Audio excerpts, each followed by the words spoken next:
de Pega y Más es presentado por Latam Nova, www.latamnova.com.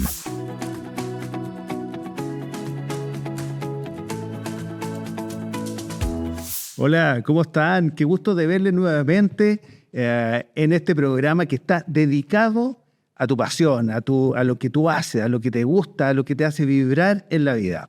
Porque si no trabajamos en lo que nos gusta, yo no sé si es tan agradable, ¿no? Si es tan llevadero, y sobre todo considerando que en el mundo actual necesitamos siempre mejorar, desarrollarnos, profundizar en nuestros conocimientos, hacernos más expertas, más expertos. Así que, bueno, los buenos deseos son para que en esta semana te vaya muy bien en la pega, te vaya muy bien en el trabajo, o encuentres ese trabajo, esa pega soñada que estás buscando.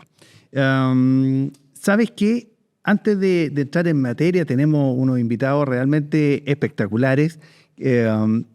Quisiera llamar la atención sobre un estudio que hizo Ipsos.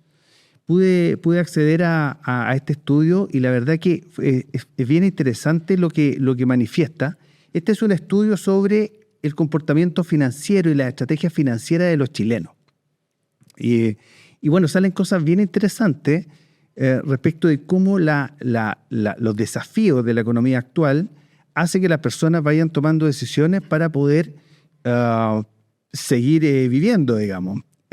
Por ejemplo, estrategias que hacen las personas para poder sobrellevar las necesidades de ingreso y la necesidad de cubrir sus gastos.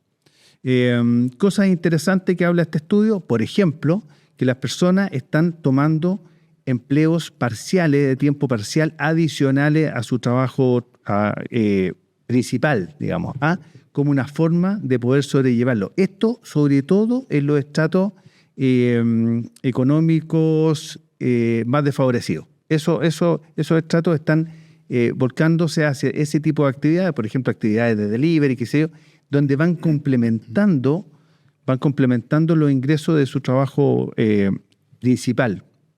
Otra cosa que hacen también las personas es que se endeudan, ¿no es cierto? Y eso es un tema relevante y que también preocupa.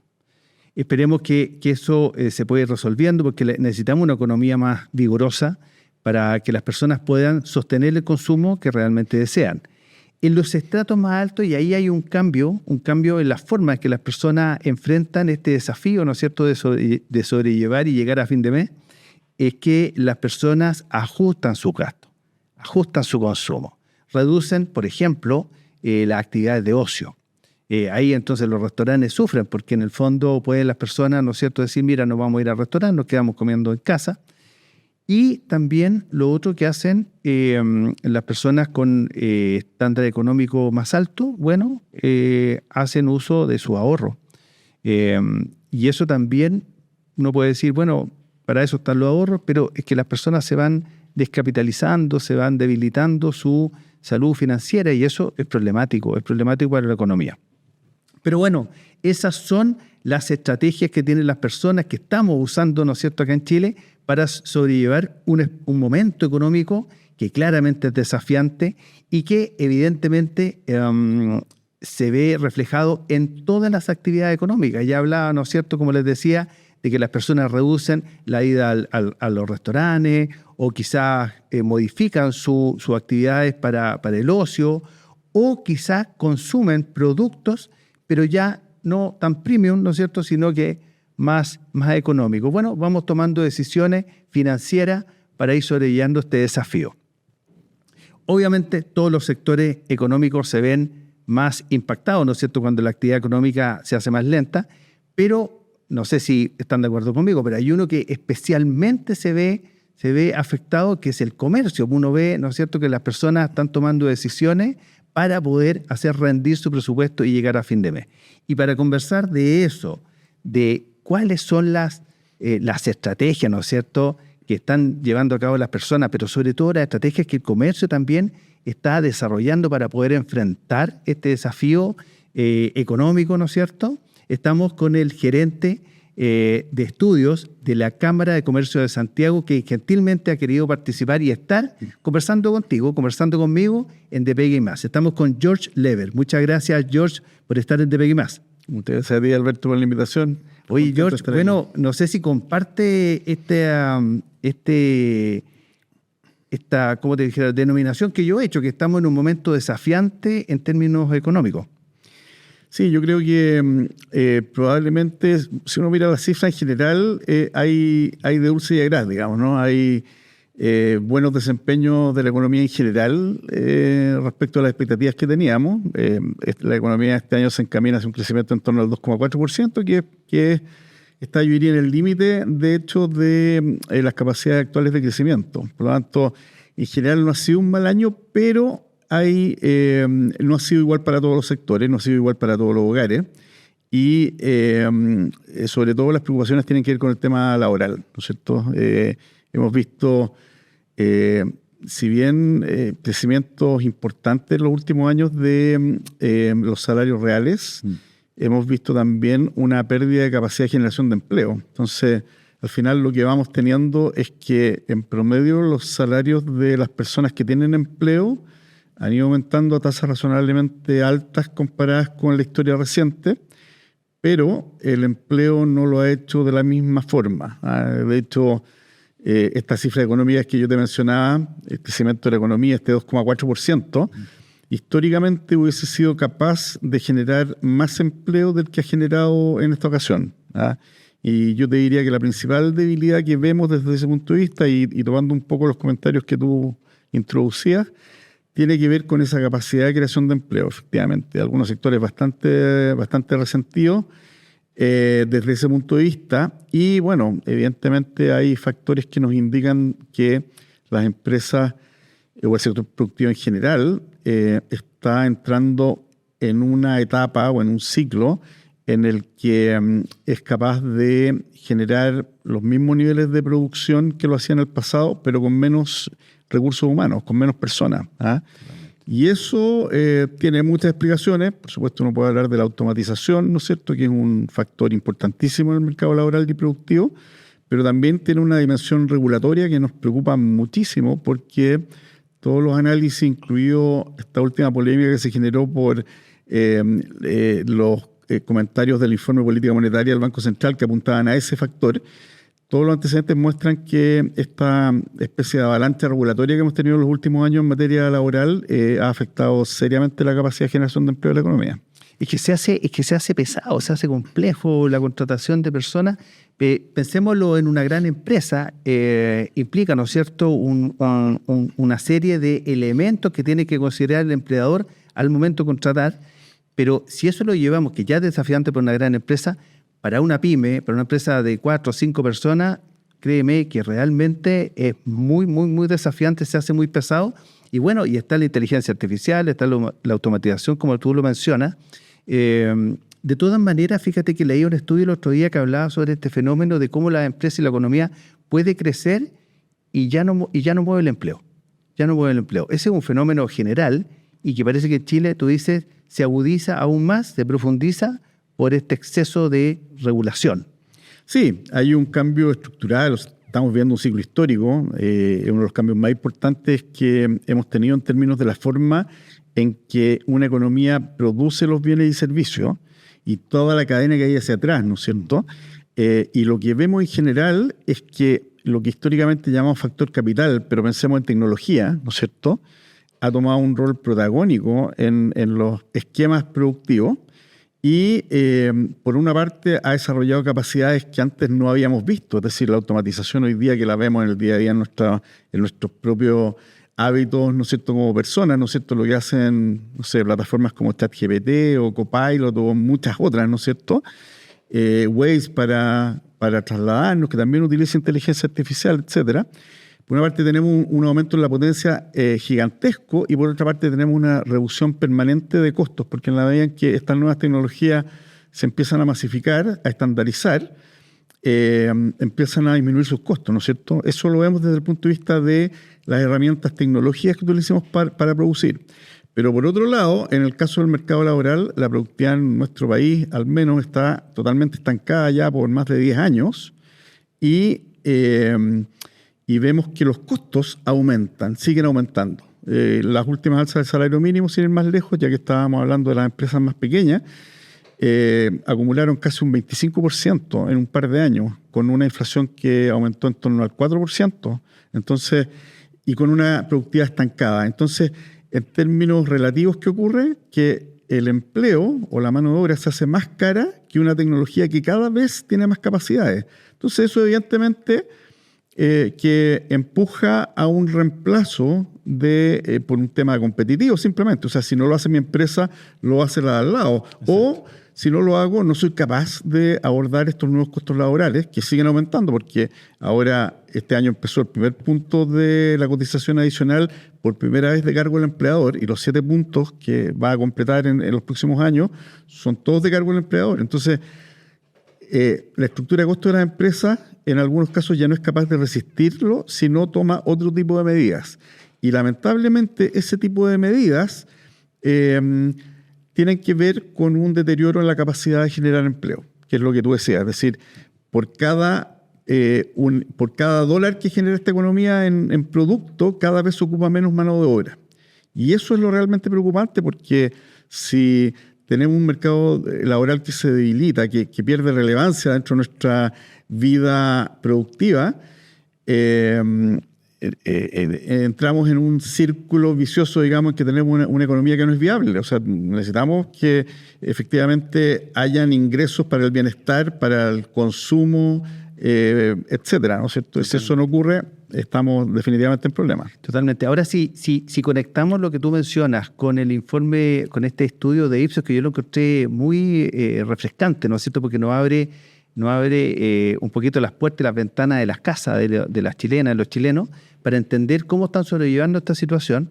Vemos que, por ejemplo, en los estratos más bajos, las personas no modifican su consumo, sino que lo que hacen es tal vez endeudarse, según indica este estudio, y también buscar empleos extraordinarios para, ¿no es cierto?, sostener su nivel de consumo. ¿Qué está haciendo el comercio en ese sentido? ¿Cómo está sobreviviendo el comercio? Pensemos en estos estratos, ¿no es cierto?, más desfavorecidos. ¿Qué hace el comercio hoy día para poder seguir satisfaciendo las necesidades de este mercado? ¿Cómo se está adaptando el ámbito del comercio? Bueno, probablemente la misión más importante del comercio es la de proveer de los bienes y servicios, y cuando hablamos de comercio minorista, principalmente bienes, ¿no es cierto?, pero servicios adicionales, ¿no es cierto?, a los consumidores, a los hogares, ¿verdad? Y eso significa que uno de sus principales roles es asegurar esa provisión y asegurarla en condiciones y en términos en que el consumidor pueda aspirar, digamos, a los niveles de bienestar, digamos, que normalmente aspira, ¿no es cierto? Desde el punto de vista laboral, el comercio ha sido históricamente, hoy día es, digamos, el principal proveedor de puestos de trabajo, ¿verdad? El principal generador. Pero dentro del esquema, dentro del escenario que estábamos comentando, precisamente uno de los sectores que está perdiendo capacidad de contratación, junto con otros que también son muy intensivos, como la construcción, por ejemplo, son probablemente los dos sectores donde es más visible estas dificultades de generación de empleo, porque ambos son muy masivos en términos de contratación, ¿no es cierto? Son muy intensivos en mano de obra y son muy masivos en términos de la cantidad de empleo que proveen. Entonces, claro, ahí la misión, digamos, de estos sectores va muy ligada con sus capacidades de generación de actividad, ¿verdad? Pero cuando vemos que para poder seguir siendo competitivo hay que buscar alternativas que permitan que los costos sigan siendo razonables para llegar finalmente al mercado con precios también razonables, claro, y a los cuales los consumidores puedan acceder, ¿no es cierto?, de manera masiva, como ha sido la historia reciente de nuestro país.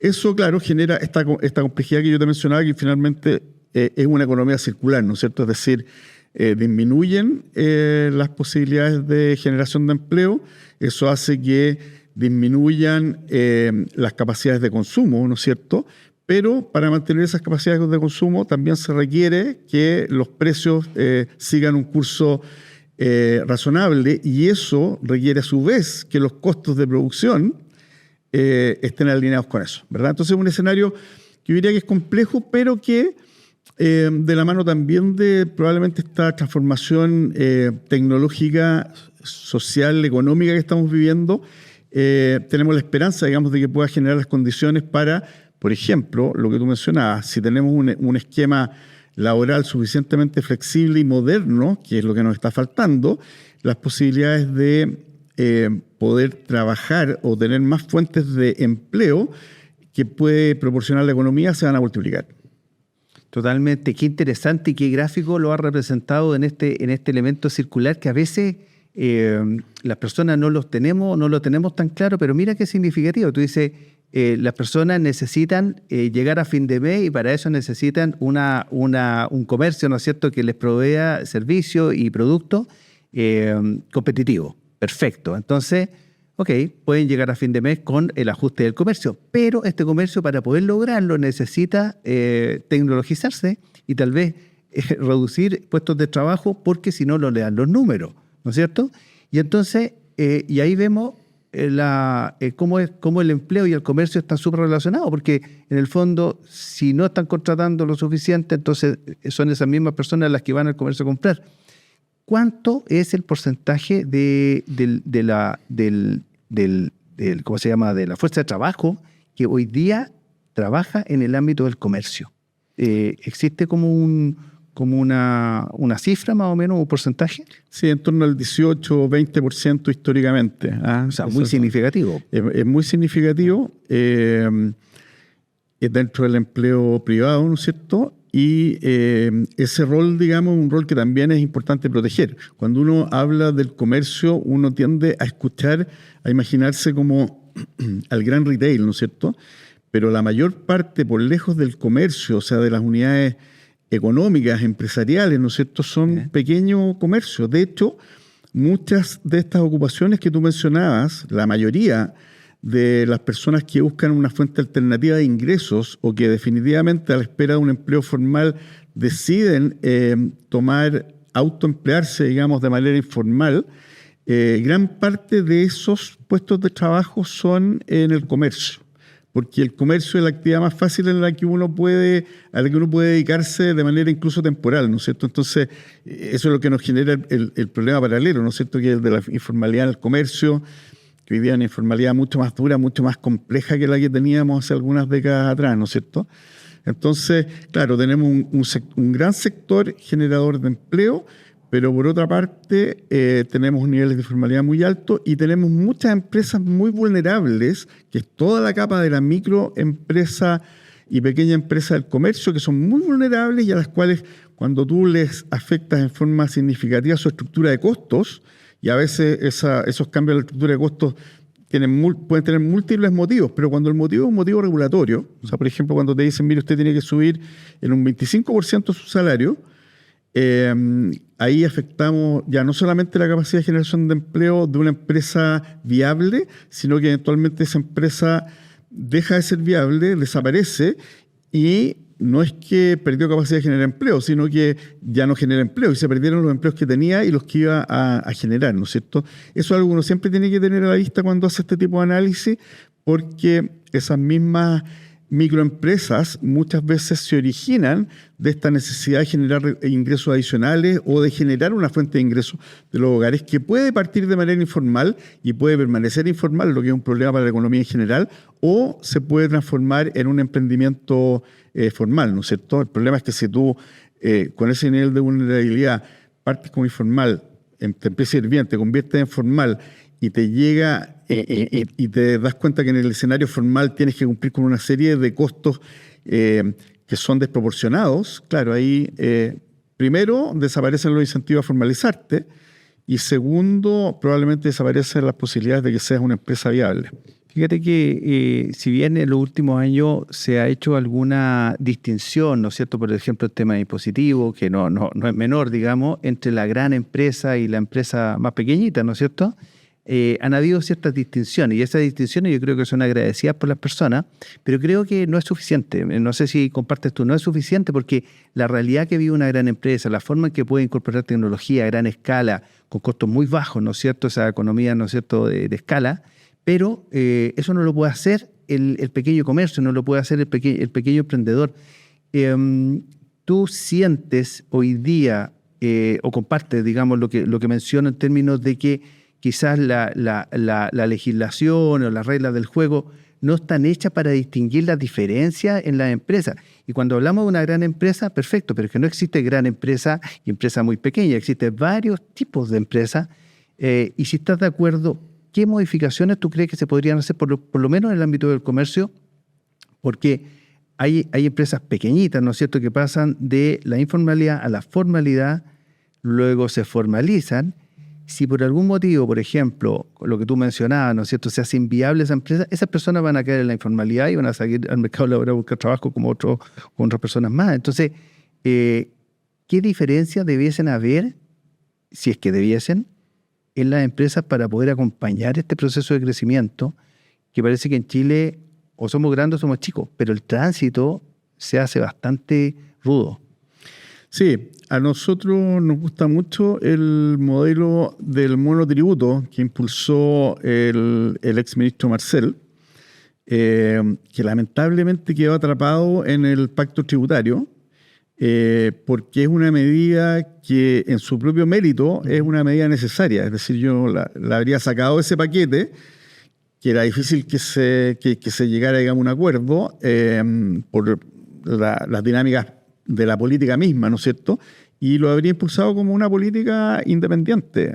Es una muy buena política porque cuando uno está en la informalidad, los incentivos para formalizarse muchas veces son difusos, o sea, partiendo por el desconocimiento. Muchas veces una empresa que emprende actividades, por ejemplo, en el comercio informal, no sabe cuáles son los caminos para formalizarse, ¿no es cierto? Claro. Hoy día es mucho más fácil que antiguamente.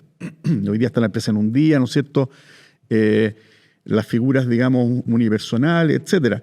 Pero aparece el temor respecto de los temas tributarios, aparece el temor respecto de voy a perder los subsidios que tengo, digamos, por la situación social en la que me encuentro, y una serie de factores en los cuales la institucionalidad tiene que trabajar para facilitarlo. O sea, necesitamos que sea, primero, fácil formalizarse, segundo, que no sea costoso, y tercero, que efectivamente tenga un modelo de acompañamiento como el que tú mencionas, ¿no es cierto? Porque las diferencias entre, mira, usted es una micro o es una pyme, son muchas veces demasiado sutiles. O sea, tú puedes ser una empresa de 3 personas que estás definida como microempresa, pero resulta que eres una empresa de alta tecnología y que la verdad es que tus niveles de operaciones no son los de una microempresa. Entonces, el modelo monotributo nos gusta todavía mucho, digamos, porque permite, con un esfuerzo económico muy pequeño, muy menor. ¿Te puedo pedir si Sí. puedes explicarle a nuestro público más o menos qué consistía Sí. esa propuesta? El monotributo básicamente lo que implicaba es que definía una tasa única que permitía reemplazar todas las obligaciones tributarias, previsionales, laborales de una empresa solamente con un pago específico de una tasa muy, muy baja y que permitía durante los primeros años reemplazar todo el resto de las obligaciones. Es decir, ya no tienes que hacer declaración de renta, no tienes que pagar las cotizaciones previsionales porque van incluidas dentro de este monotributo. Es decir, con un solo pago mensual tú cubres todas tus obligaciones de ese tipo. Ahí, respecto del acompañamiento, probablemente uno podría reflexionar si es suficiente que dure 1, 2 o 3 años, digamos, dependiendo del modelo que se adopte, o si debiera haber un modelo gradual que te acompañe hasta que tú tengas la certeza de que esa empresa llegó a un tamaño tal de que ya se puede batir y competir con el resto, digamos, en igualdad de condiciones, ¿no es cierto?, que Claro. cualquier otro tipo de empresa. Esa básicamente es la lógica del monotributo y quedó, como te decían, enredada, digamos, en esta discusión tributaria en general, ¿no es cierto?, que era mucho más amplia que una medida como esa. Pero ese tipo de inspiración, ese tipo de medidas, yo diría que son las que se requieren inicialmente. Y lo otro es que, claro, está bien hacer, cuando uno tiene una política, por ejemplo, que impone ciertas obligaciones a la empresa, y esas obligaciones son demasiado onerosas, es razonable que las empresas más pequeñas tengan un tratamiento distinto. Pero yo diría que la regla general es que para todos sea que la institucionalidad en general fomente el emprendimiento y fomente la actividad económica. Cuando uno introduce elementos como, por ejemplo, un muy buen ejemplo el caso del salario mínimo, porque para las empresas más pequeñas se dispuso un subsidio que les permitiese llegar a completar la cantidad para pagarle el salario mínimo a sus trabajadores. Pero cuando tú haces eso, lo que estás diciendo es que la política es mala, porque daña a la pyme, pero tú le vas a pasar recursos del Estado para poder subsidiar esa mala política. ¿Te fijas? Entonces, al final, la mejor política es la que es buena, la que no deteriora la capacidad competitiva, la capacidad de supervivencia de las empresas y que sea pareja para todos. Cuando efectivamente se requiere apuntalar a las empresas más frágiles, más vulnerables que están en la primera etapa, eso yo creo que es algo que hay que incentivarlo de todas maneras porque es un eje fundamental para poder tener más formalidad. Totalmente, totalmente. No, y además, fíjate que en algún momento recuerdo haber escuchado de un profesor de la Babson College, que es una universidad estadounidense muy orientada al tema del emprendimiento. Y entonces, bueno, yo pensé que iba a escuchar odas tras odas, ¿no es cierto?, a los emprendedores y sobre todo al microempresario. Pero él decía que no, él decía que lo que genera potencia en la economía de los países son las grandes empresas. Pero esas grandes empresas fueron en algún momento pequeñas empresas, fueron pymes, fueron microempresas. Ese es el proceso que él explicaba que el que genera crecimiento en los países, cuando estas pequeñas empresas, ¿no es cierto?, estos pequeños esfuerzos informales como parten, ¿no es cierto?, y luego se van formalizando, y que todo el tramado legal esté orientado hasta como tú dices, a que haya crecimiento y prosperen estas compañías. Ahora, en el comercio yo veo que han habido cambios bien significativos. O sea, yo me acuerdo cuando era chico, yo soy ochentero, George, y fíjate que iba a un retail y se te acercaban muchos vendedores. Tú entrabas a una tienda y se te acercaban los vendedores a ofrecerte distintos productos. Hoy día tú entras a una tienda y no ves a nadie. ¿Cómo está cambiando el ámbito, el tipo de empleo que hoy día necesita el comercio? ¿Cómo lo ven ustedes? ¿Qué dicen los estudios que ustedes han desarrollado al respecto? ¿Cómo es el nuevo trabajador asociado al comercio? Sí, mira, lo primero es que si uno mira la trayectoria de, por ejemplo, las inversiones del comercio en la última década o los últimos 20, incluso 30 años, históricamente, si tú recuerdas, normalmente cuando las empresas anunciaban sus planes de inversión, el gran titular era la cantidad de aperturas de nuevas tiendas. Lo recuerdo. Nuevas inversiones, centros comerciales, más salas de venta, espacios más grandes, etc. Los últimos 5 años, las inversiones, por primera vez en la historia del retail chileno, del comercio chileno, la mayor proporción de inversiones se está yendo a tecnología y a logística. Y dentro de eso, bueno, por supuesto está todo lo que tiene que ver con el comercio electrónico, pero tiene que ver, el tema de la logística es muy importante porque con el advenimiento de esta ola, digamos, que partió a mediados, fines de los 90 del comercio electrónico y hoy día ya es un estándar absoluto, ¿no es cierto? Las empresas han cambiado ese foco histórico de la tienda física al rol que tiene el comercio minorista en general, que es intermediar bienes principalmente, ¿no es cierto? Y eso no necesariamente está atado a inversiones inmobiliarias, no necesariamente está atado a arriendos de superficie, no solamente está atado a la sala de venta, ¿no? Entonces aparecen estos otros actores sumamente fundamentales que de alguna forma también van delineando, esas inversiones siempre van de la mano de contratación, ¿no es cierto? Entonces van delineando también un perfil de trabajadores que si bien antes estaba muy concentrado en la sala de ventas, la gestión de venta presencial, ¿no es cierto? Y que tenía un soporte administrativo importante, es decir, básicamente los trabajadores del comercio estaban o en tareas administrativas o en tareas de sala de venta, que era la más importante, digamos, en cantidad, sino que hoy día se ha diversificado hacia todo lo que es el manejo logístico, ¿verdad? La administración de bodega, reposición de inventario, reponedores de la misma sala de venta, ¿no es cierto? Muy fuertemente en tecnología, todo lo que es el comercio electrónico y todo lo asociado al marketing digital, y hoy día la inteligencia artificial, ¿no es cierto?, que permite cada vez ir haciendo un match más perfecto entre lo que necesita el consumidor y la respuesta o el servicio que le ofrece el comercio, ¿no es cierto? Y eso evidentemente va cambiando la estructura, así como cambia la estructura de inversiones, la estructura de los equipos de trabajo, ¿no es cierto? Tipo de trabajadores. El tipo de trabajadores van cambiando hacia estos escenarios. En la sala de venta, claro, la automatización ha entrado fuerte, pero además hay que considerar que hoy día tenemos un consumidor mucho más informado. Es decir, cuando un consumidor llega hoy día y entra a una tienda porque le interesa comprar un producto X, una herramienta, por ejemplo, para no irnos a la tecnología, ese consumidor hoy día entra mucho más informado que cuando entraba a la ferretería hace 30 años atrás. O sea, uno entraba a la ferretería y necesitaba el cosito que hacía eso. ¿Ah? Claro. Hoy día el consumidor sabe perfectamente cuál es el producto que necesita, porque además ya vio el tutorial que le dice que necesita tal herramienta, tales insumos, sabe qué marcas son las mejores, sabe cuáles son las que están a mejor precio, incluso en esa tienda. Entonces, es un consumidor que necesita mucha menos orientación.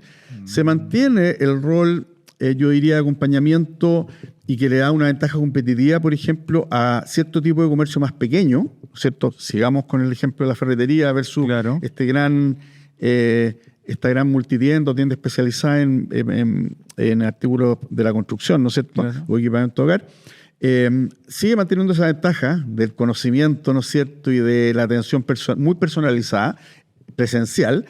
Y el comercio de mayor escala, ¿no es cierto?, avanza hacia mayor automatización en el espacio, pero también a mayores servicios en la preventa, ¿no es cierto?, que permiten que este consumidor efectivamente llegue mucho más informado. Es lo que vemos también, por ejemplo, en los supermercados con la automatización de las cajas, ¿no es cierto?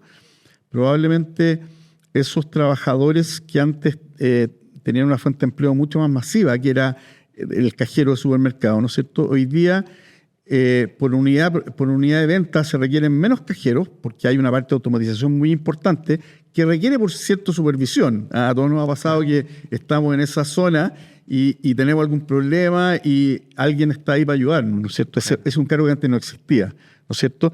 Y esos trabajadores que dejan de ser cajeros, el gran desafío que tenemos, no solamente como sector comercio, sino que como país, es buscar las nuevas ocupaciones, porque es muy fácil decir que van a pasar a ocupaciones de mayor valor agregado, ¿no es cierto?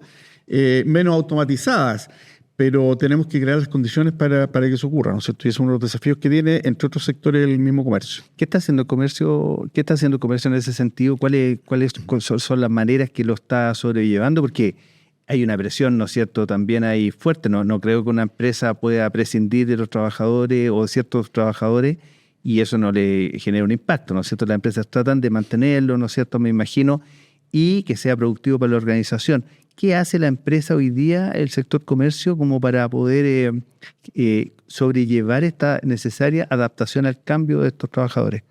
Sí, bueno, en general yo te diría que el comercio grande tiene sistemas de capacitación, de aprendizaje permanente, ¿no es cierto? Por ejemplo, muchas de las personas que hoy día asisten al proceso en zonas automatizadas, son personas que ya estaban en la institución y que tenían otras labores, por ejemplo, las mismas labores de caja, ¿no es cierto? Y hoy día tienen una labor donde aparecen otras aptitudes, ¿no es cierto?, otras capacidades, ¿no es cierto?, de relacionamiento con las personas, de apoyo, de entender cómo funcionan sistemas informáticos, porque al final todo lo que está ahí son tecnologías de la información, ¿no es cierto?, es computación, es conectividad, es automatización, en fin. Los sistemas de capacitación básicamente apuntan se están orientando, y lo podemos ver en el sistema educativo en general, ¿no es cierto?, sobre todo en la educación terciaria, y en la capacitación permanente, se están enfocando, digamos, en abrir la capacidad de adquirir nuevas competencias, ¿verdad? Y eso lo hacen o internamente o lo hacen en colaboración con instituciones del mundo educativo o de la capacitación. Y, por supuesto, que todo lo que tiene que ver con promoción interna, ¿no es cierto?, es algo que efectivamente las empresas del comercio tratan de privilegiar, porque como tú bien decías, en una situación difícil las empresas tratan de mantener sus bases de colaboradores, ¿no es cierto? Pero, bueno, cuando los costos se transforman, se desproporcionan, claro. Finalmente, claro, hay una alta rotación en cierto tipo de cargos, ¿no es cierto?, en toda la economía y en el comercio en particular, y esa rotación que históricamente se iba reemplazando en intensidad muy alta, esa rotación eventualmente llega a un punto, cuando suben muy fuertemente los costos laborales, en que no se reemplazan los trabajadores que van saliendo de forma natural en un mercado, digamos, que tiene mucha movilidad. Y en este contexto, claro que es un tema desafiante para todo, para las empresas. Lo están abordando con capacitación. Pero mira, mañana es un día especial, ¿no, George? No sé si nos quieres contar un poquito más sobre eso. Sí, bueno, mañana empieza el Black Friday. Tiene mucho que ver con lo que estamos hablando porque, por una parte, es un evento que genera, así como los cyber, es un evento que genera contratación temporal, ¿no es cierto?, por parte de la empresa del comercio, ya sea en todo lo que es la administración de los sistemas de comercio electrónico, los sistemas de pago, sobre todo el delivery, o sea, todo lo que tiene que ver con logística, genera una sobreocupación muy importante durante no solamente los 3 días, sino que por lo menos una semana, que es lo que dura todo el proceso. Hay empresas que se extienden, etcétera.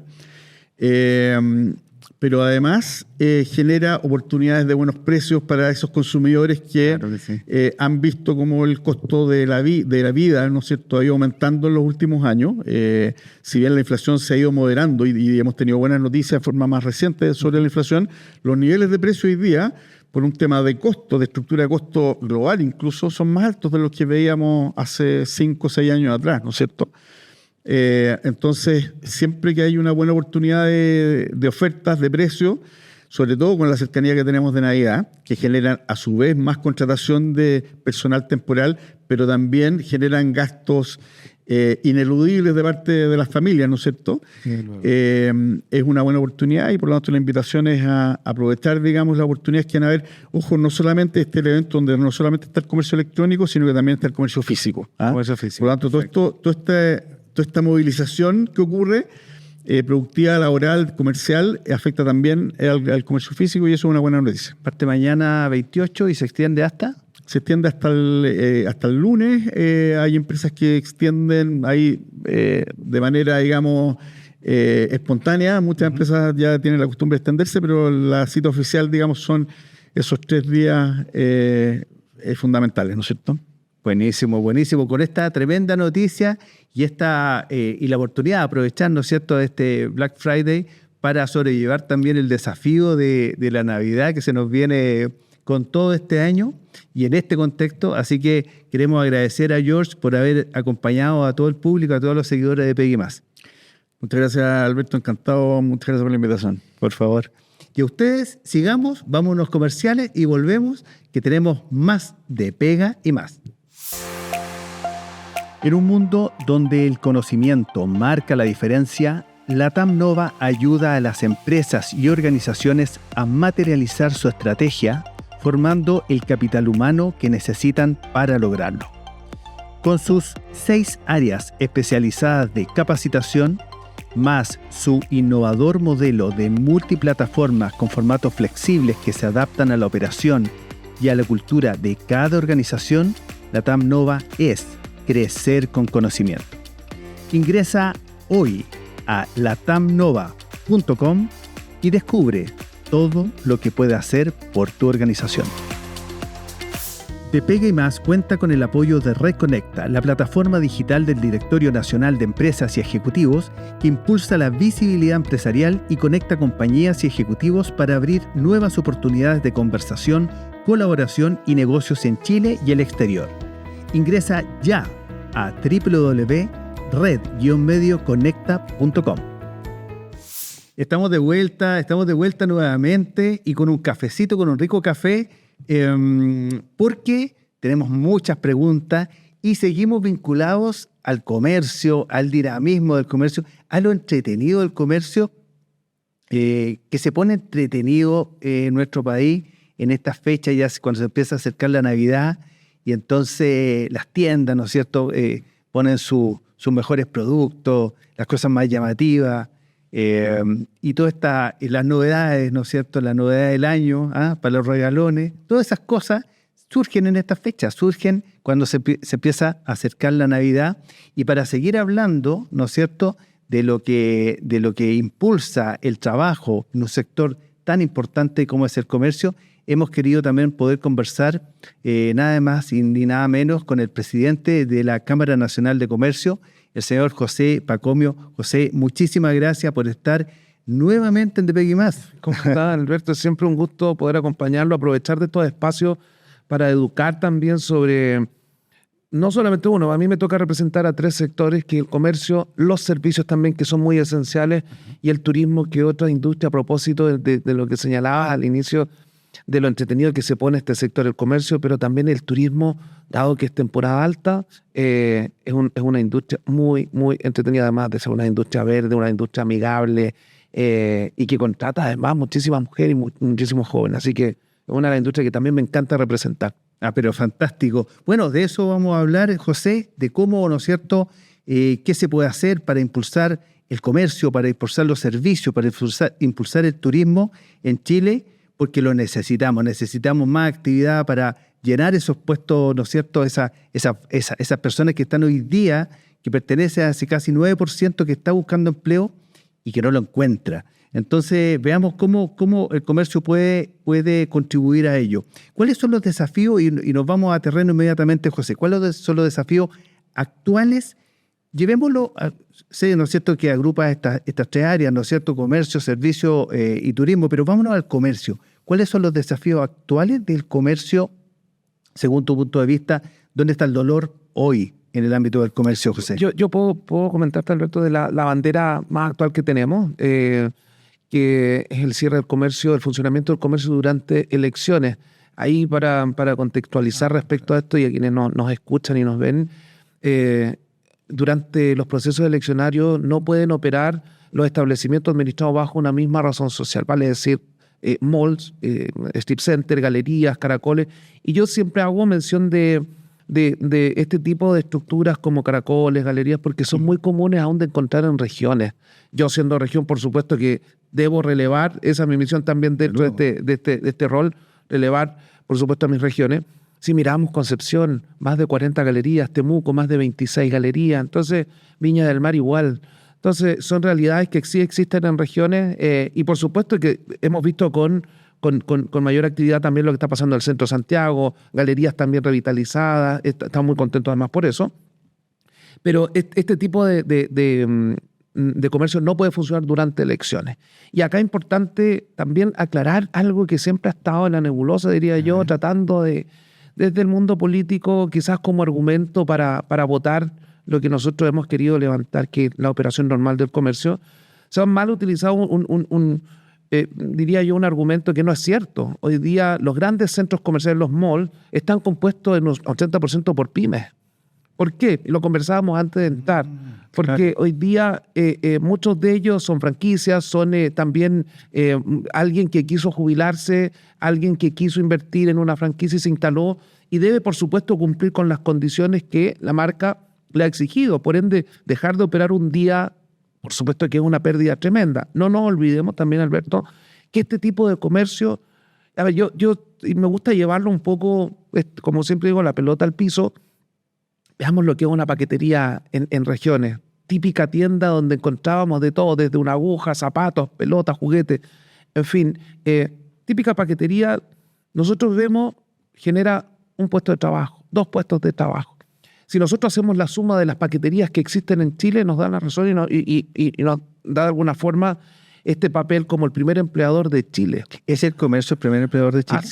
Así es el primer empleador. Y nosotros, imagínate, yo diría la responsabilidad, porque si nosotros sumamos solo 2 sectores de los cuales representamos, hacemos cerca de 2,5 millones de personas trabajando en nuestros sectores, ¿Eso cuánto entre el suma? turismo y el comercio. El comercio y turismo. Exactamente. Perfecto. Entonces, no un desafío menor, tenemos también eso, la verdad es que eso es agenda corta, tratar de destrabar. Hay un proyecto que nos encantaría pudiese tener voluntad desde el mundo político. En la Comisión de Gobierno ingresó un proyecto hace un par de semanas, que la verdad es que hace muy pocos días conversaba con un medio amigo también si es que había una ventana. Yo creo que siempre habiendo voluntad va a haber ventanas. Acá veíamos también hace algunos días cómo se configuraba una agenda un día sábado para votar una acusación constitucional. Entonces no veo por qué no se pueda también trabajar un día sábado para discutir un proyecto tan importante para un sector que genera empleo y además tira la carreta. Veamos lo que son las últimas cifras económicas, en donde el comercio nuevamente sale como quien empuja esta carreta de la economía chilena. Bueno, así que el llamado, ¿no es cierto?, que menciona José, es a poder que podamos votar y que podamos seguir funcionando, porque el mundo sigue y las necesidades de ingresos de las personas y también poder acudir al comercio son algo real.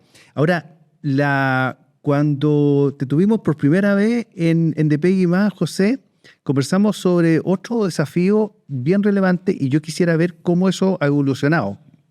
Estamos hablando de septiembre del 2024 y tú nos indicabas que el gran desafío en ese instante del comercio era el tema de seguridad, el tema de la seguridad, la tranquilidad para poder operar. Sí, yo me quedaba como con agenda corta el funcionamiento del comercio durante elecciones, pero hay muchos otros desafíos, la implementación de muchas regulaciones que hemos venido viendo estos 2 últimos años, tratando de colaborar también con las pymes, acompañándolas en el proceso de implementación, en esta etapa de implementación para que no caigan en errores involuntarios, porque siempre el comercio, yo lo he dicho, el comercio siempre tiene la voluntad de avanzar e implementar cada una de las regulaciones, pero lo que pasa en nuestro país es que aparecen las leyes, pero no aparecen los reglamentos. Entonces nos dicen qué hacer, pero no cómo hacerlo. Y el Estado también ahí está el debe en poder acompañar.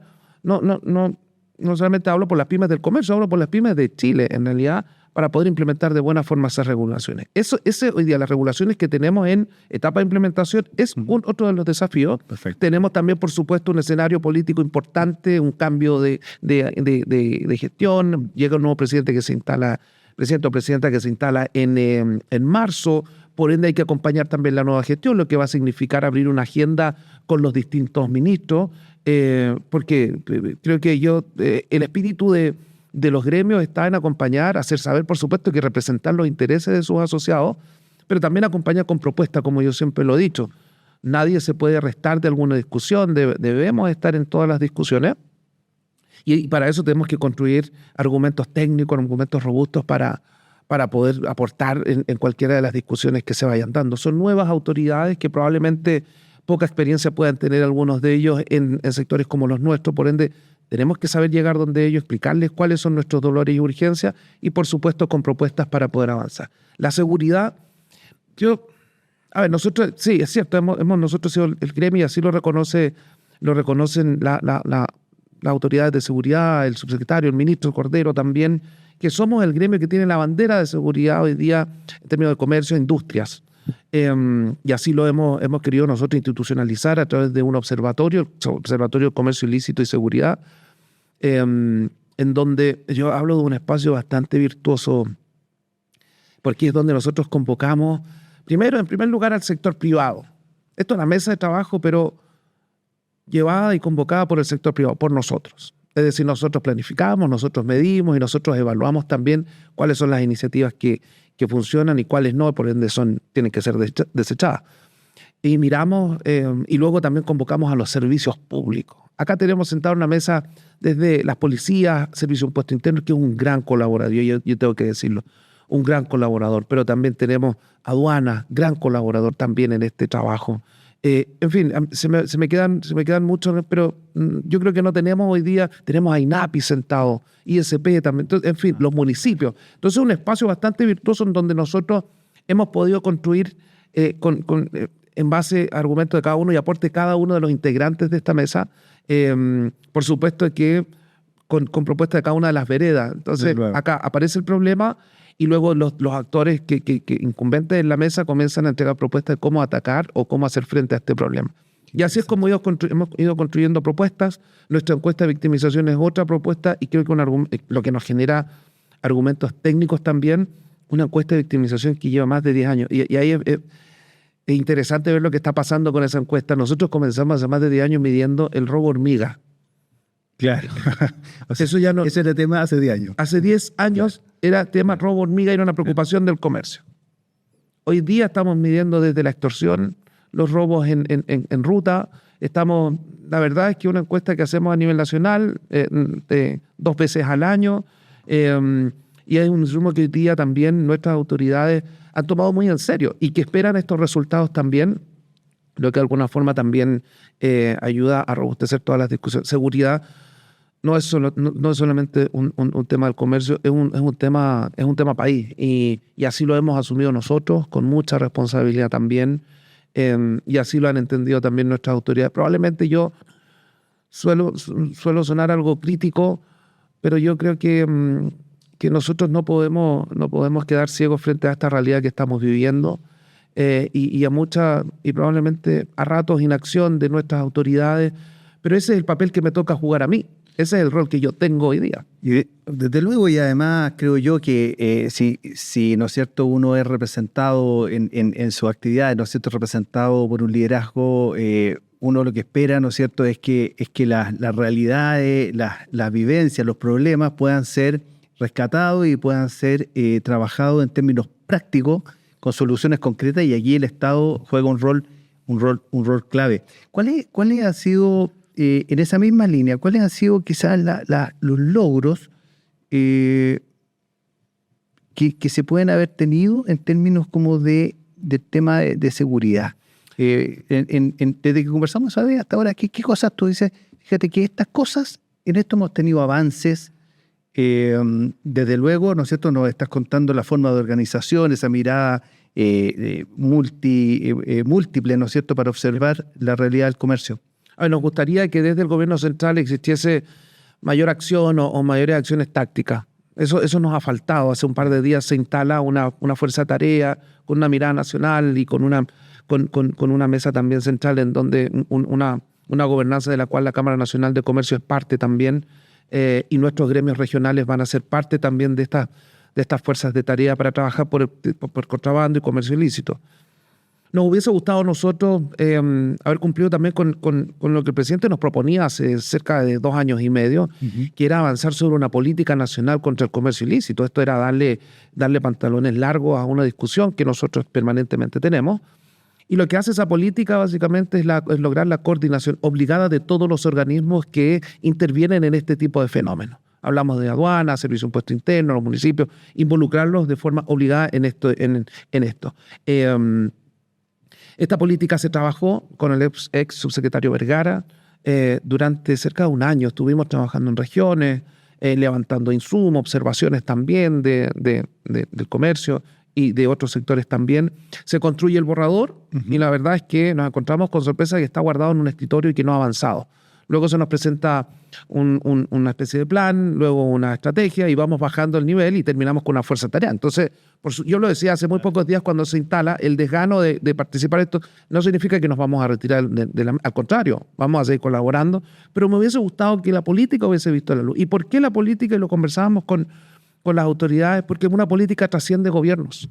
Una política trasciende gobiernos, no así una fuerza de tarea o una mesa de trabajo. Claro. La verdad es que podría cualquier gestión mañana desaparecerlo. Entonces, eso en primer lugar, pero esto no quita que nosotros sí estamos contentos con muchos resultados positivos, porque hemos buscado en primer lugar traer propuestas, salir de la caja, como siempre lo digo, y hemos estado en Buenos Aires conociendo cuáles son las iniciativas en materia de seguridad que se han implementado allá, desde el sistema de seguridad cámara, reconocimiento facial, lo que ha hecho en el caso de Ciudad de Buenos Aires con un centro de monitoreo, con una policía del turismo también interesante, el modelo que ellos han implementado, logrando la verdad que incrementar la seguridad en las zonas turísticas.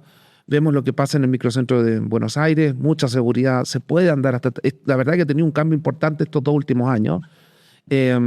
Luego estuvimos en Lima también conociendo la experiencia de la Cámara Local de Lima, específicamente de Gamarra, y la Asociación de Gamarra para un trabajo de recuperación, algo muy similar a lo que estaba pasando en Barrio Meix. Un modelo similar, el que se está implementando hoy día en Barrio Meix. Acompañamos en ese viaje, extendimos una invitación a varios alcaldes que sufrían de este fenómeno, el alcalde de Antofagasta, el alcalde de Desbordes también, Villa Alemana se sumó también. Puerto Montt no se pudo sumar, pero bueno, Puerto Montt está haciendo un tremendo trabajo y ahí tengo que también reconocerlo y valorarlo, al igual que el alcalde de Desbordes. Esas experiencias hoy día que vemos en el caso de Barrio Meix son experiencias que nosotros logramos conocer y relevamos, que es lo que está haciendo la región por hacer frente a este fenómeno del comercio ambulante. Este cierre, por ejemplo, y ahí para ser más gráfico, el cierre de calle, Gamarra lo implementó también por calle y logró hoy día recuperar esos espacios para el comercio formal.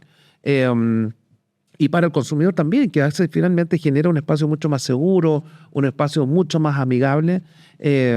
Pero ese tipo de trabajo hemos estado también realizando, y eso también nos tiene contentos, porque hemos visto el alcalde de Desbordes ha tomado muchas de estas iniciativas también, muchas de las que nosotros hemos presentado, él también se ha hecho parte. Hemos conocido experiencias de lo que ha sido en Quito, lo que ha sido la recuperación de esa ciudad también en materia de seguridad, y nosotros hemos sido, yo tengo que decirlo, hemos sido modelo de lo que estamos haciendo a través de nuestro observatorio. Perú instaló su observatorio con asesoría nuestra, mirando lo que estamos haciendo en Chile respecto al trabajo público-privado. En el caso de Ecuador también, acaba de instalar su proyecto. Bolivia lo instaló hace cerca de un año también. Entonces, en fin, ahí yo creo que hay un trabajo en materia de seguridad importante. Luego de 2 años también, creo que es importante comentarlo, luego de 2 años de trabajo con los países fronterizos como Perú, Bolivia, Argentina, vamos a constituir este año en enero en la ciudad de Valparaíso el Consejo de Cámaras Latinoamericanas, que básicamente tiene como objetivo trabajar sobre el tema de contrabando, fronteras, cuáles son los productos, estar actualizando, intercambiando información. Vienen las autoridades aduaneras de cada uno de estos países a exponer cuáles son sus iniciativas y bueno, se nos suma también, ha sido interesante también este recorrido que hemos tenido estos 2 últimos años con este proyecto con nuestros países vecinos. Se suma Colombia y se suma Ecuador también. Nos acaban de solicitar, extenderles la invitación también. Brasil, estuve hace pocos días en Mercosur, conversando en el capítulo Comercio, conversando sobre varias iniciativas a propósito de turismo también, tratando de poner siempre en discusión nuestra otra industria que siempre está dejada de lado. Que está un poquito dejada de lado. Ya vamos a volver con eso, José. Quisiera retroceder a estas medidas que ustedes han ido observando en el vecindario, porque en términos de seguridad lo digo, porque son medidas que ustedes han ido pudiendo observar en el terreno, en una región, hablemos de Sudamérica, ¿no es cierto?, que está en muchos aspectos afectada de manera más o menos similar. Tú hablabas, ¿no es cierto?, hace 10 años se hablaba de robo de hormiga, hoy día el tema de la extorsión. Y el tema de la extorsión no es algo que haya nacido acá, ¿no es cierto?, es algo que comenzó, ¿no es cierto?, a afectar a una región completa. Por lo tanto, qué interesante esa experiencia de poder rescatarla de otras realidades para ver cómo lo han enfrentado. Mira, Alberto, lo que ha sido, por ejemplo, lo conversábamos recién hace un par de semanas de visita en Quito, donde me invitaron a exponer respecto a este modelo de seguridad y trabajo público-privado que hemos desarrollado en Chile. Y conversábamos de lo que es el fenómeno de la extorsión en esa ciudad. Y de forma muy preocupante nos han transmitido ellos que con autoridades de gobierno con las que me reuní, porque ellos también están muy interesados en este modelo del que hemos implementado en Chile, ellos me comentaban de lo que está pasando en las escuelas, de cómo la extorsión está llegando hoy día a tomarse a los alumnos, a los niños hoy día, a quienes los obligan a entregar información de sus profesores y de sus familiares.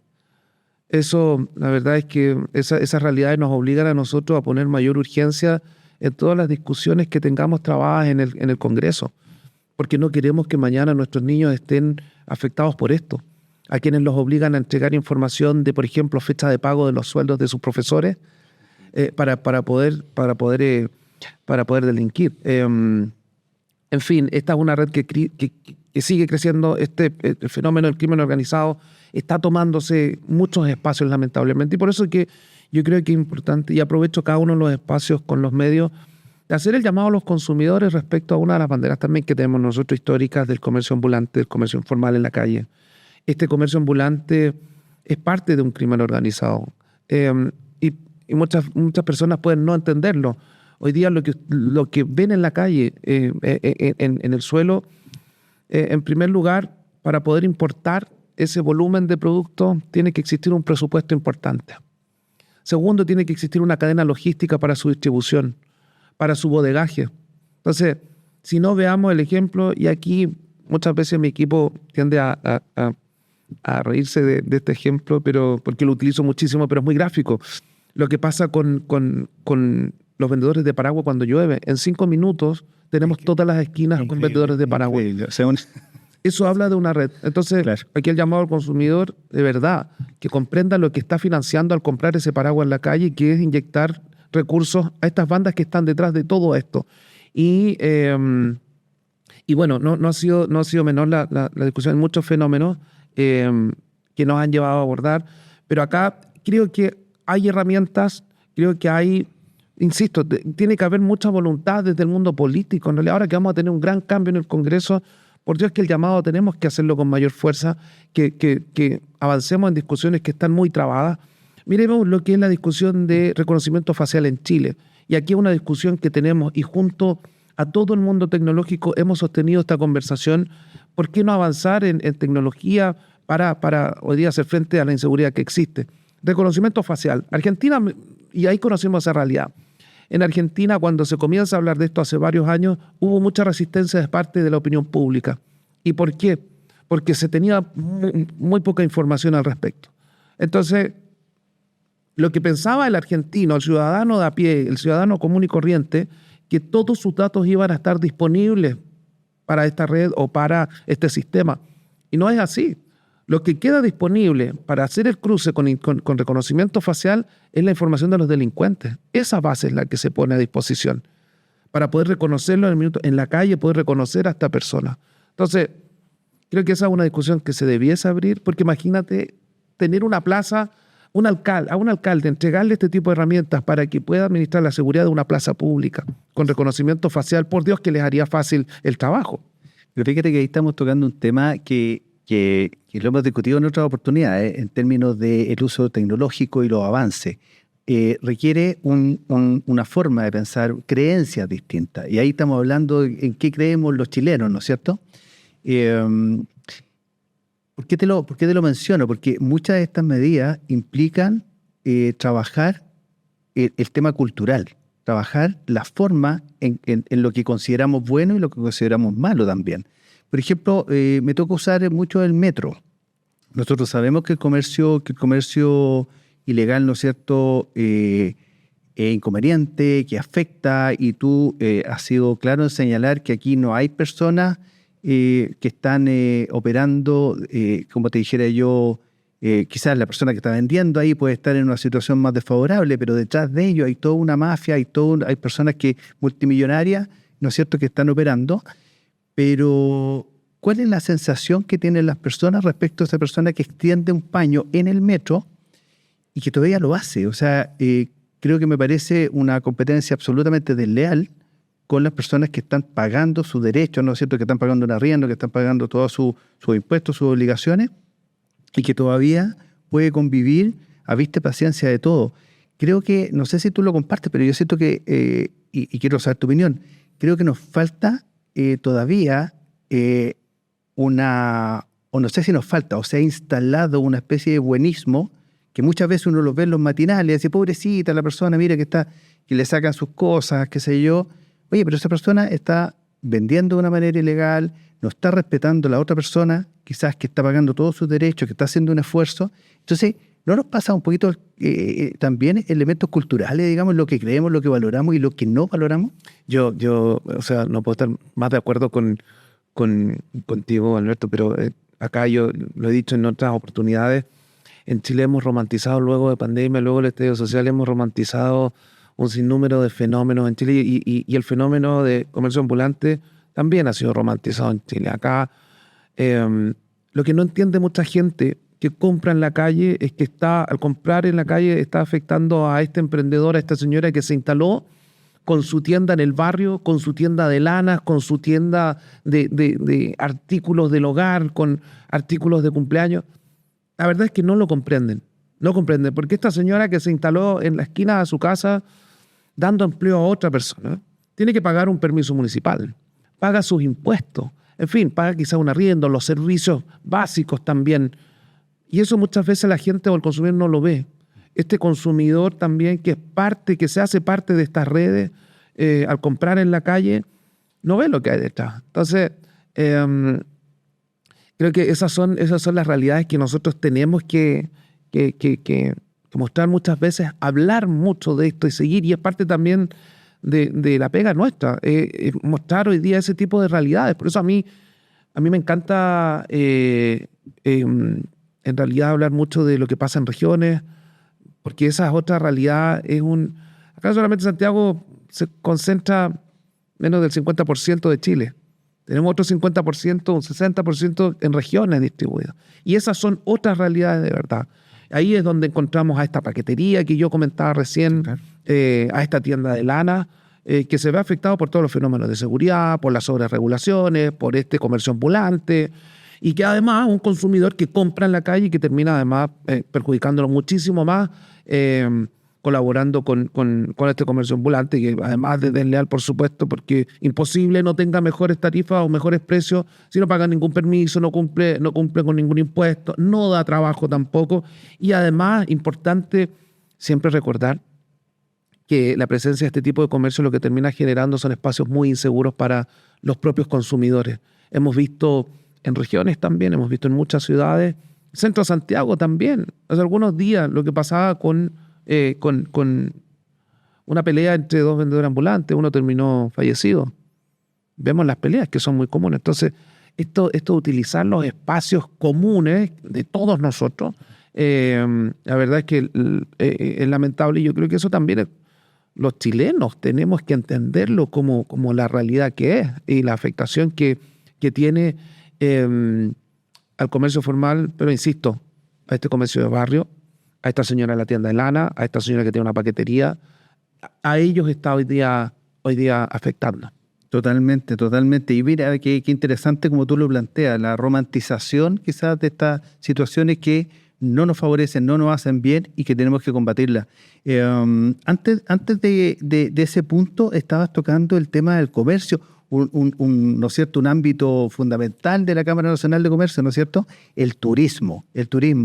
Que a propósito hace una semana atrás tuvimos un tema bien lamentable, ¿no es cierto?, en Torre del Paine.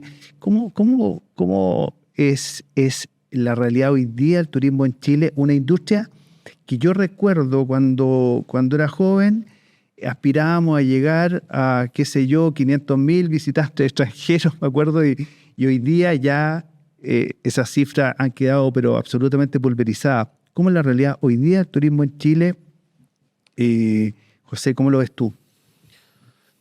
Yo tengo una mirada crítica a pesar del buen trabajo que se está haciendo desde la Subsecretaría de Turismo, porque no es un tema puntual, no es un tema de la gestión del minuto, es un tema de Estado. ¿No? Esta industria ha sido, creo yo, considerada el familiar pobre de cualquier gobierno, en donde no ha tenido un presupuesto, yo diría, decente en materia de promoción.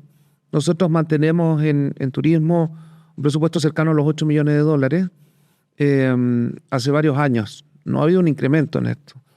Vemos de forma preocupante lo que está pasando en lo que acaban de presentar para el presupuesto 2026, en donde viene también una rebaja importante para promoción. Entonces, ahí también hemos hecho el llamado sobre esta preocupación que nosotros tenemos. Y miramos nuevamente, lo que yo siempre he dicho, salgamos de la caja, veamos lo que están haciendo los vecinos. Ecuador acaba de eliminar el Ministerio del Turismo, pero con el compromiso de incrementar su presupuesto en promoción. Pasaron de los $8 millones a $30 millones. Imagínate el salto que se pega. Perú está bordeando los $45 millones en promoción. Entonces, cuando nosotros vemos esto, la verdad, solo Bariloche tiene $8 millones de promoción. Quisiera volver a ese punto. Tú me hablas de que en Ecuador ellos hacen un cambio porque puede sonar hasta medio contraproducente, ¿no? O sea, eliminan el ministerio, pero aumentan el presupuesto. O sea, el foco es que las cosas pasen y que haya eficiencia, ¿no? No sé si estoy leyendo bien. A ver, yo he escuchado muchas declaraciones y yo no puedo sino coincidir con lo que ha señalado la Contralora. No es más, sino que es mejor. Con leyes, con Estado. Eso es. Y de alguna forma también, cuando me han consultado respecto a mi opinión sobre un ministerio de turismo, la verdad es que yo preferiría 1000 veces que tengamos un presupuesto robusto, que tengamos hoy día mayor asesoría, que esos recursos puedan asignarse, acompañar también a las pymes del turismo, a la promoción, versus estar creando quizás un servicio que va a costar, que entre en marcha y de verdad que... Porque hay que ponerle mucha grasa también a esa máquina para que comience a funcionar. Va a tener mucha... Entonces, más grasas al mismo estado. En fin, yo creo que ha faltado muchísimo, sin duda. Si bien estamos con cifras bastante positivas cuando analizamos las llegadas a Chile, estamos por sobre ya lo que veíamos antes de pandemia. Y también tenemos que ser muy realistas porque tenemos hoy día un turismo de compra que está llevado por el turista argentino, y que es un turista eventual. O sea, nosotros, no es un turismo con el que nosotros podamos proyectar hacia, no. Y es un turista tampoco que probablemente tiene un mayor impacto en la industria porque él es el que viene a comprar. Entonces está alojado en un departamento, él viene a comprar en un supermercado, por ende no come en un restaurante o no aloja en un hotel. Pero sí es un ticket interesante que se debe considerar para proyecciones económicas porque, a diferencia del turista brasileño que tiene muy buenas cifras también, un turista argentino tiene un ticket promedio de $60 versus un brasileño que son de $150 diarios. Entonces, creo que son dos mercados. Lo decía yo hace muy poquito en una invitación que tuve a exponer en el Foro Mercosur junto a mis pares de comercio de la región. Le decía, bueno, ¿por qué no abrimos el capítulo de turismo? Abramos el capítulo. Tenemos que hacer un trabajo y yo les proponía también, que llamó mucho la atención eso de parte de los medios y también quienes son parte de Mercosur oficial, el poder abrir un capítulo de turismo. Luego, veamos lo que está haciendo la Unión Europea, cómo se potencian entre los países vecinos para poder generar flujo. Eso es lo que tenemos que hacer nosotros, mercados cercanos. Potenciar este trabajo y nuestras ofertas en Brasil, en Argentina, en Perú. Hoy día los peruanos están viajando de forma interesante, pero están eligiendo las viñas de Mendoza. Y vaya a saber uno por qué. Cuando yo lo conversaba también con muchos operadores peruanos, decían, pero ojo, si ustedes tienen que pasar por Chile para ir a Mendoza, no hay vuelos directos a Mendoza, en fin. Pero esas son las conversaciones, creo yo, y las gestiones que también se tienen que dar. Un mercado cercano que tenemos a la mano, tenemos hoy día conectividad que debiésemos aprovechar, especialmente pensando en lo que es temporada baja, porque esta industria es bastante estacional, pero debiésemos tener esfuerzos en esa línea y creo que la industria a nivel nacional está muy de acuerdo en que nuestros esfuerzos debiesen quedarse en la región. Tenemos un público cautivo que es el europeo, es el canadiense y el norteamericano, pero ellos son los que marcan la estacionalidad nuestra. Ellos están durante verano en Chile. Claro. No lo hacen durante invierno porque obviamente ellos disfrutan de su verano en esa época. Por ende, yo creo que, insisto, los esfuerzos deben estar a la mano acá. Debemos también, yo creo que sumar a organismos como todos los servicios. Lo que tenemos ya hoy día tenemos que gestionarlo de mejor forma. Lo que pasa con ProChile, que no puedo dejar de reconocer el trabajo que sí hacen, que es muy, muy bueno, pero podemos quizás identificar nuevas iniciativas también para aumentar el flujo. Eso es lo que tenemos que hacer, aumentar la demanda para que también tengamos nuevas frecuencias quizás o nuevas rutas generadas a propósito de la demanda que generemos. Hay que mover un poquito el tablero, ¿no? Porque en el fondo, por ejemplo, hay cosas nuevas. El otro día conversaba con unos consultores brasileños sobre la ruta bioceánica, la ruta de Capricornio, ¿no es cierto?, que va a conectar el sur de Brasil, Santo, Campo Grande, cruza por Paraguay y Argentina y llega a 3 destinos de Chile, Antofagasta, Mejillones y Iquique. O sea, ahí lo conecto mucho con lo que tú mencionas respecto de esta posibilidad de potenciar el turismo local, el turismo regional, y todos los esfuerzos que están haciendo con aduana, ¿no es cierto?, el poder conectarse con todo.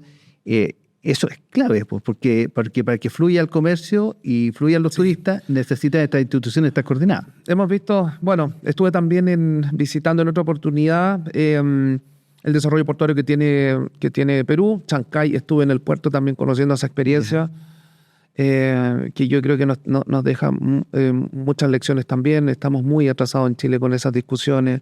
El corredor bioceánico también, que lleva muchísimos años.